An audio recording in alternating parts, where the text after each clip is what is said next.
ഹൈഡ്രജനും ഓക്സിജനും ഉപയോഗിച്ച് വൈദ്യുതോർജ്ജം ഉൽപ്പാദിപ്പിക്കുന്നതിനുള്ള സംവിധാനം ഏതാണ്? എ. വൈദ്യുത രാസ cell, B. Fuel cell, C. Voltaic cell, D. Galvanic cell. ഹൈഡ്രജനും ഓക്സിജനും ഉപയോഗിച്ച് വൈദ്യുതോർജ്ജം ഉൽപ്പാദിപ്പിക്കുന്നതിനുള്ള സംവിധാനം ഏതാണ്?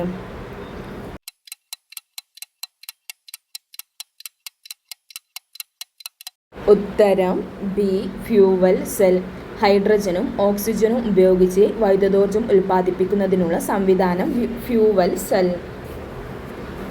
നേതാജി സുഭാഷ് ചന്ദ്രബോസ് വിമാനത്താവളം ഏത് സംസ്ഥാനത്താണ്? A. Maharashtra, B. Gujarat, C. Paschima Bengal, D. Karnataka. Netaji Subhash Chandrabose വിമാനത്താവളം ഏത് സംസ്ഥാനത്താണ്?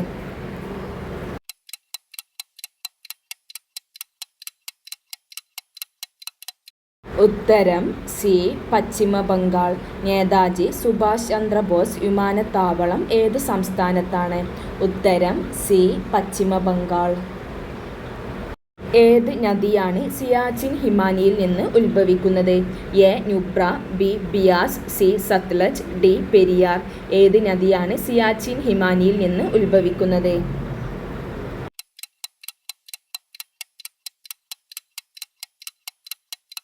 ഉത്തരം എ.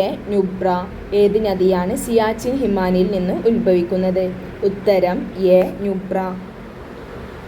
1989 തദ്ദേശ സ്വയംഭരണ സ്ഥാപനങ്ങൾക്ക് ഭരണഘടനാ സാധുത നൽകണമെന്ന് നിർദ്ദേശിച്ച കമ്മിറ്റി ഏത്?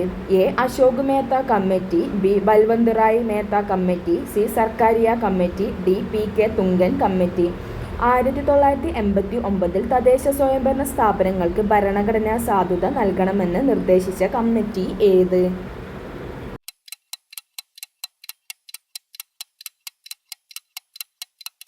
ഉത്തരം ഡി. പി.കെ. തുംഗൻ കമ്മിറ്റി. 1989 തദ്ദേശ സ്വയംഭരണ സ്ഥാപനങ്ങൾക്ക് ഭരണഘടനാ സാധുത നൽകണമെന്ന് നിർദ്ദേശിച്ച കമ്മിറ്റി പി.കെ. തുംഗൻ കമ്മിറ്റി. 2022 ലോക പരിസ്ഥിതി ദിനത്തിൻ്റെ പ്രമേയം എന്താണ്? എ. പരിസ്ഥിതി പുനർജീവനം, ബി. ഒരു ഭൂമി മാത്രം, സി. ജൈവ വൈവിധ്യം, ഡി. പ്ലാസ്റ്റിക്കിനെ തുരത്താം. 2022 ലോക പരിസ്ഥിതി ദിനത്തിൻ്റെ പ്രമേയം അതായത് തീം എന്താണ്?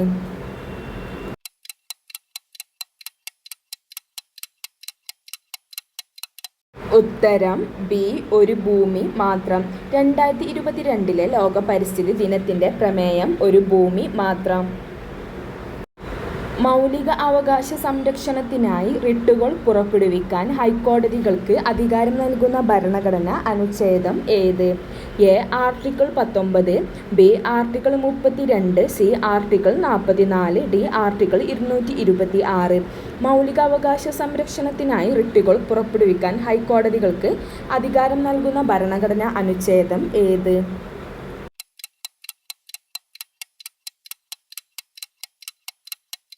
ഉത്തരം ഡി.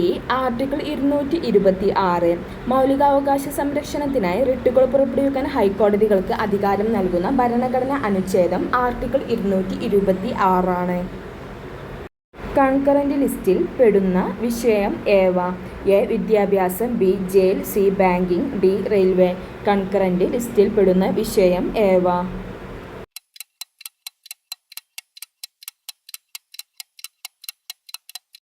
ഉത്തരം എ. വിദ്യാഭ്യാസം. കൺകറന്റ് ലിസ്റ്റിൽ പെടുന്ന വിഷയം വിദ്യാഭ്യാസമാണ്. സുരക്ഷാ ഫ്യൂസ് പ്രവർത്തിക്കുന്നത് വൈദ്യുത പ്രവാഹത്തിൻ്റെ ഫലം പ്രയോജനപ്പെടുത്തിയാണ്. എ. രാസഫലം, ബി. യാന്ത്രിക ഫലം, സി. താപഫലം, ഡി. പ്രകാശഫലം. സുരക്ഷാ ഫ്യൂസ് പ്രവർത്തിക്കുന്നത് വൈദ്യുത പ്രവാഹത്തിൻ്റെ ഫലം പ്രയോജനപ്പെടുത്തിയാണ്.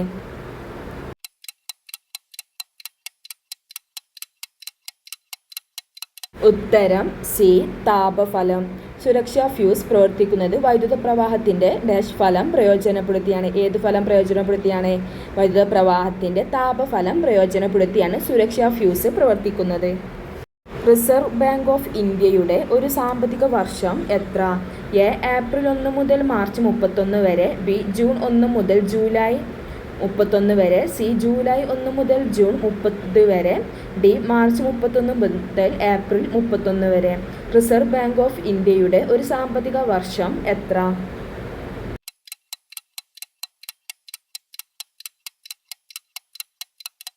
ഉത്തരം എ ഏപ്രിൽ 1 മുതൽ മാർച്ച് 31 വരെ.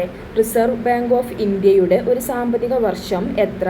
ഏപ്രിൽ 1 മുതൽ മാർച്ച് 31 വരെയാണ് റിസർവ് ബാങ്ക് ഓഫ് ഇന്ത്യയുടെ സാമ്പത്തിക വർഷം. ജാലിയൻവാല ബാഗ് സംഭവത്തിന് കാരണമായ കരിനിയമം ഏത്?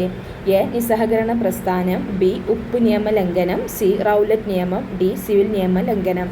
ജാലിയൻവാല ബാഗ് സംഭവത്തിന് കാരണമായ കരിനിയമം ഏത്?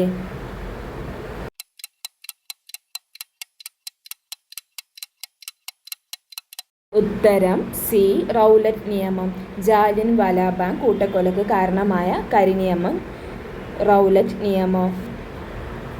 മാതാപിതാക്കൾ ഇരുവരുമോ അവരിൽ ആരെങ്കിലും നഷ്ടപ്പെട്ട സാമ്പത്തിക പരാധീനത അനുഭവിക്കുന്ന കുട്ടികളുടെ ഉന്നമനത്തിനായി കേരള സാമൂഹിക സുരക്ഷാ മിഷൻ നടപ്പാക്കിയിരിക്കുന്ന സാമ്പത്തിക സഹായ പദ്ധതിയുടെ പേരെന്ത്? എ സ്നേഹസ്വാന്തനം, ബി ആശ്വാസകിരണം, സി പ്രത്യാശ, ഡി സ്നേഹപൂർവം. മാതാപിതാക്കൾ ഇരുവരുമോ അവരിൽ ആരെങ്കിലും നഷ്ടപ്പെട്ട സാമ്പത്തിക പരാധീനത അനുഭവിക്കുന്ന കുട്ടികളുടെ ഉന്നമനത്തിനായി കേരള സാമൂഹിക സുരക്ഷാ മിഷൻ നടപ്പാക്കിയിരിക്കുന്ന സാമ്പത്തിക സഹായ പദ്ധതിയുടെ പേരെന്ത്?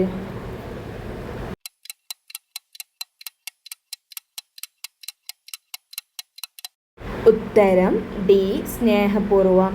മാതാപിതാക്കൾ നഷ്ടപ്പെട്ടാൽ അവരിൽ ആരെങ്കിലും നഷ്ടപ്പെട്ട സാമ്പത്തിക പരാധീനത അനുഭവിക്കുന്ന കുട്ടികളുടെ ഉന്നമനത്തിനായി കേരള സാമൂഹിക സുരക്ഷാ മിഷൻ നടപ്പാക്കിയിരിക്കുന്ന സാമ്പത്തിക സഹായ പദ്ധതിയാണ് സ്നേഹപൂർവം. സംസ്ഥാന പുനഃസംഘടനാ കമ്മീഷനിലെ അംഗം ഇവരിൽ ആരായിരുന്നു? A Potti Sriramulu, B R Ambedkar, C K M Panicker, D Bhattathiripad. സംസ്ഥാന പുനഃസംഘടനാ കമ്മീഷനിലെ അംഗം ആരായിരുന്നു?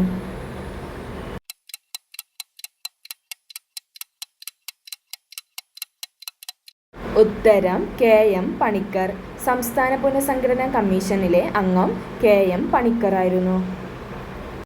സ്വതന്ത്ര ഇന്ത്യയിലെ ആദ്യ മുഖ്യ തിരഞ്ഞെടുപ്പ് കമ്മീഷണർ ആരായിരുന്നു? A Jawaharlal Nehru, B Sukumar Sen, C Fazal Ali, D J B Kripalani. സ്വതന്ത്ര ഇന്ത്യയിലെ ആദ്യ മുഖ്യ തിരഞ്ഞെടുപ്പ് കമ്മീഷണർ ആരായിരുന്നു?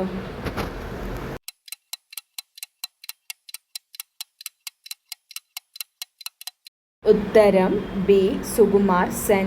സ്വതന്ത്ര ഇന്ത്യയിലെ ആദ്യ മുഖ്യ തിരഞ്ഞെടുപ്പ് കമ്മീഷണർ ആരായിരുന്നു? ഉത്തരം ബി സുകുമാർ സെൻ. ഇന്ത്യയിൽ കാപ്പി കൃഷി ആദ്യം ആരംഭിച്ച സംസ്ഥാനം ഏത്? A Tamil Nadu, B Karnataka, C Kerala, D Orissa. ഇന്ത്യയിൽ കാപ്പി കൃഷി ആദ്യം ആരംഭിച്ച സംസ്ഥാനം ഏത്?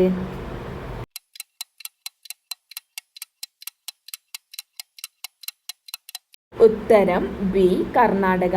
ഇന്ത്യയിൽ കാപ്പി കൃഷി ആദ്യം ആരംഭിച്ച സംസ്ഥാനം ഏത്? കർണാടക. കർണാടകയിലെ ചിക്കമംഗളൂരു ജില്ലയിലെ ബാബ ബുദാൻ കുന്നുകളിലാണ് ഇന്ത്യയിൽ ആദ്യം കാപ്പി കൃഷി ആരംഭിച്ചത്. ഇന്ത്യയിൽ കാപ്പി കൃഷി ആദ്യം ആരംഭിച്ച പ്രദേശം ചോദിച്ചാൽ ബാബ ബുദാൻ ആണ്. ബാബ ബുദാൻ കുന്നുകളാണ്. തിരുവിതാംകൂറിലെ പ്രാഥമിക വിദ്യാഭ്യാസം സൗജന്യമാക്കിയ ഭരണാധികാരി ആരാണ്?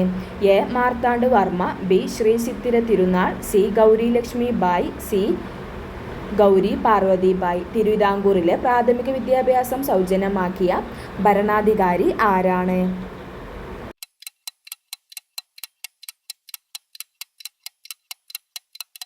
ഉത്തരം ഡി ഗൗരി പാർവതി ബായ്. തിരുവിതാംകൂറിലെ പ്രാഥമിക വിദ്യാഭ്യാസം സൗജന്യമാക്കിയ ഭരണാധികാരി ആരാണ്? ഉത്തരം ഡി ഗൗരി പാർവതി ബായ്. ഇന്ത്യൻ ഭരണഘടനയുടെ ഹൃദയവും ആത്മാവും എന്ന് ഡോക്ടർ ബി ആർ അംബേദ്കർ വിശേഷിപ്പിച്ച ഭരണഘടനാ അനുച്ഛേദം ഏത്?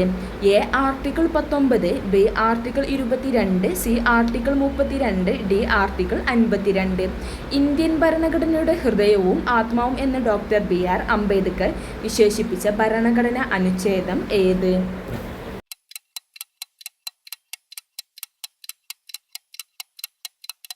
ഉത്തരം സി. ആർട്ടിക്കിൾ 32. ഇന്ത്യൻ ഭരണഘടനയുടെ ഹൃദയവും ആത്മാവും എന്ന് ഡോക്ടർ ബി.ആർ. അംബേദ്കർ വിശേഷിപ്പിച്ച ഭരണഘടനാ അനുച്ഛേദം. ഉത്തരം സി. അനുച്ഛേദം 32. ഭാഷാ അടിസ്ഥാനത്തിൽ രൂപീകൃതമായ ആദ്യ ഇന്ത്യൻ സംസ്ഥാനം ഏത്? A. Gujarat, B. Kerala, C. Maharashtra, D. Andhra Pradesh. ഭാഷാ അടിസ്ഥാനത്തിൽ രൂപീകൃതമായ ആദ്യ ഇന്ത്യൻ സംസ്ഥാനം ഏത്?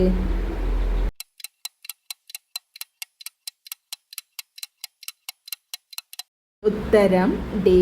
ആന്ധ്രാപ്രദേശ്. ഭാഷാ അടിസ്ഥാനത്തിൽ രൂപീകൃതമായ ആദ്യ ഇന്ത്യൻ സംസ്ഥാനം ആന്ധ്രാപ്രദേശാണ്.